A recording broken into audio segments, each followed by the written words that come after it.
Մայր Ղուկասյանը հայտարարում է, թե հեղափոխությունը սկսվելու է Գյումրիից եւ այս իշխանությունները ոնց եկել են Գյումրիից, այդպես էլ հեռացել։ Աստված, որ այն մարդիկ, ովքեր ուզում են մի նոր հեղափոխության միջոցով Հայաստանում տապալել ինքնիշխանություն եւ սահմանական կարգ եւ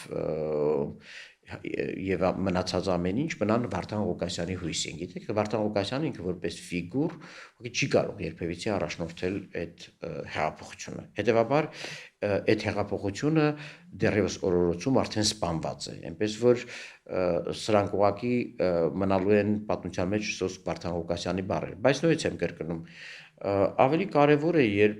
կանխարգելիչ միջոցառումների շրջանակներում ուղղակի թույլ չի տրվում վտանգը հասնի այնտեղ,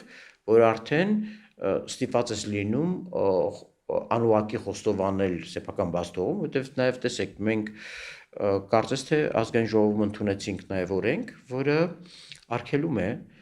երկրի ինքնիշխանության, անկախության դեմ հայտարարություններ անելը։ Ճիշտ այնպես, ինչպես օրինակ օրենսդրությունը, քրեական օրենսգիրքը եւ սահմանադրությունը արգելում են սահմանադրության հակասող եղանակներով ռազմական հեղաշրջում անելու